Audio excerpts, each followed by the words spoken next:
Terima kasih Anda masih bersama kami. Bagi Anda yang baru saja bergabung, kami hadirkan kembali 3 berita utama hari ini.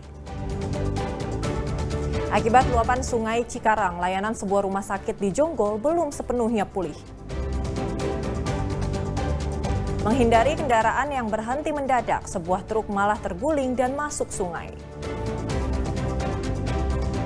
Diduga tak perhatikan larangan berenang, seorang wisatawan tewas tenggelam di Pantai Sayanghelang, Garut.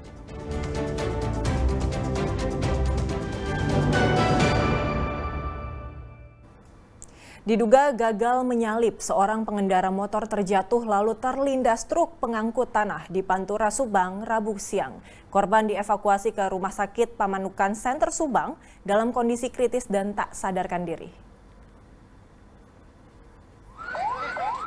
Petugas dibantu warga berupaya menyelamatkan korban dengan mengangkatnya ke dalam mobil ambulan.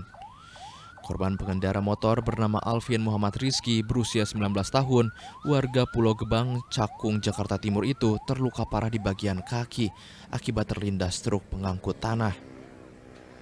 Musibah terjadi saat korban mengendarai sepeda motor melaju dari arah Jakarta menuju Cirebon.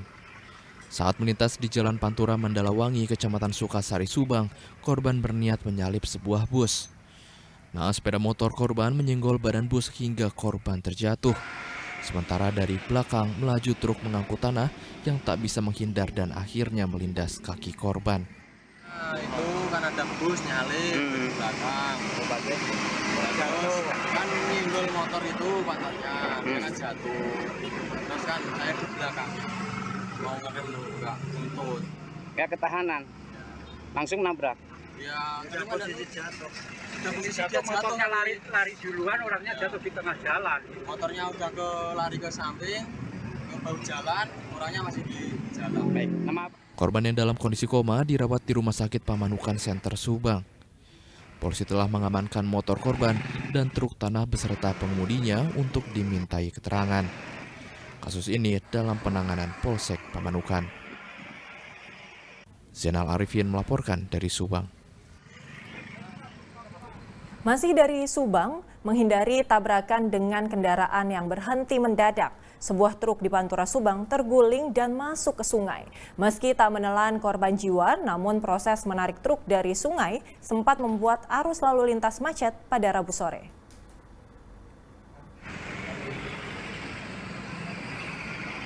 Kecelakaan menimpa kendaraan truk mengangkut tanah di Jalan Raya Pantura Batang Sari, Kecamatan Sukasari, Subang, Rabu sore. Truk yang terguling masuk ke sungai kecil. Upaya untuk menarik truk keluar dari sungai dilakukan petugas dengan mengerahkan alat berat kren.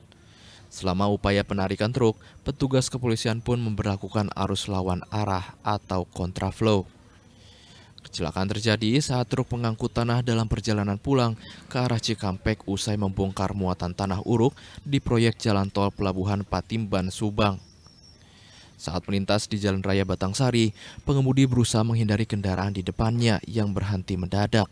Karena di sebelah kiri terdapat sepeda motor, pengemudi terpaksa banting setir ke kanan menyeberangi pembatas jalan. Naas truk terus melaju hingga masuk ke sungai kecil dan terguling.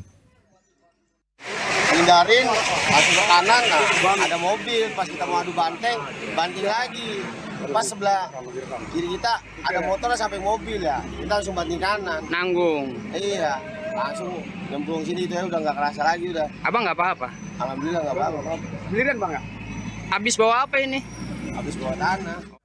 Beruntung tak ada korban jiwa dalam musibah ini, sekitar 1 jam upaya dilakukan petugas yang menurunkan alat berat kren, truk berhasil diangkat keluar dari dasar sungai.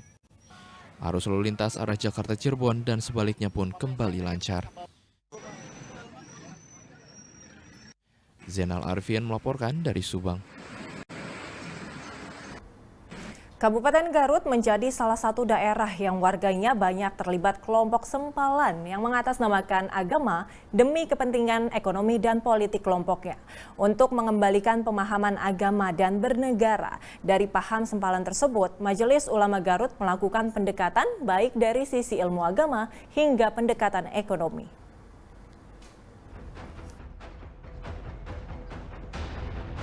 Dari catatan pihak Majelis Ulama Indonesia Kabupaten Garut, wilayahnya merupakan salah satu daerah yang banyak warganya terlibat dalam kelompok yang mengatasnamakan agama untuk kepentingan ekonomi dan politik sektarian, di mana mereka menganggap kelompoknya lah yang paling benar dan warga lain meskipun satu kepercayaan tetap dianggap musuh. Atas dasar kondisi di masyarakat yang begitu mengkhawatirkan karena bisa menjadi kelompok perlawanan, maka Majelis Ulama Indonesia Kabupaten Garut secara khusus menerapkan program pengembalian keyakinan yang menyimpang tersebut. Karena kelompok sempalan ini mendasarkan gerakannya pada pemahaman agama yang menyimpang, maka menjadi tugas MUI untuk ikut terjun langsung membantu pemerintah mengembalikan mereka pada NKRI.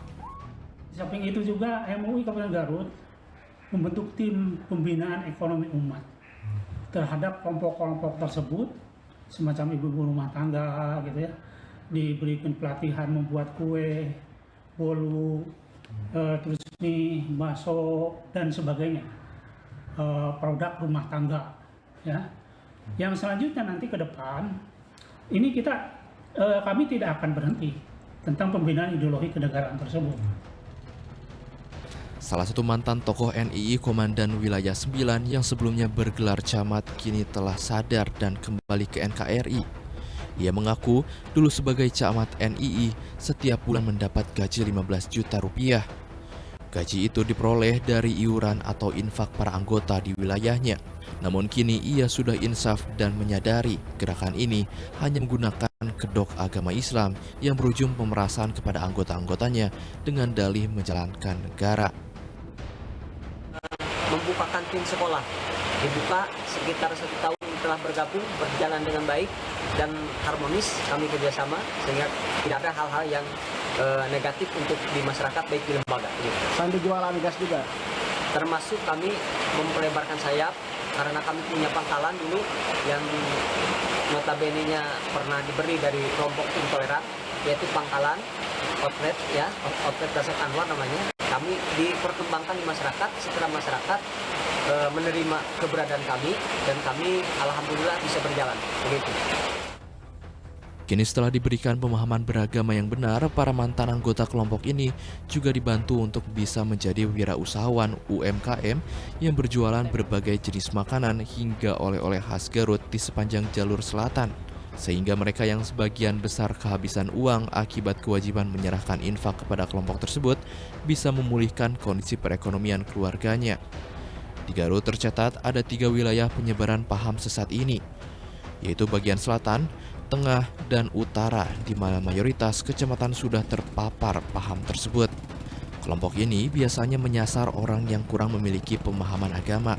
Mereka memotong-motong ayat pada kitab suci Al-Quran demi membenarkan gerakannya, termasuk memeras uang dari pengikutnya dengan alasan untuk menjalankan negara.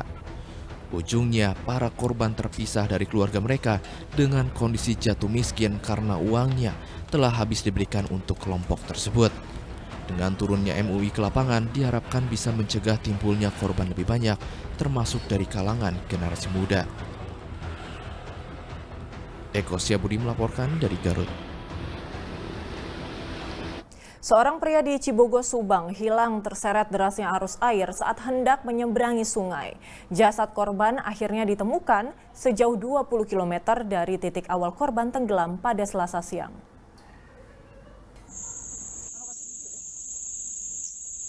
Pencarian dilakukan petugas SAR gabungan dengan menyusuri aliran Sungai Cilamatan di Kecamatan Cibogo, Kabupaten Subang. Pencarian terhadap korban bernama Warsa, 70 tahun, warga desa Sumur Barang, Kecamatan Cibogo, Subang telah dimulai pada Minggu sore, yakni sejak korban dilaporkan hilang oleh keluarganya.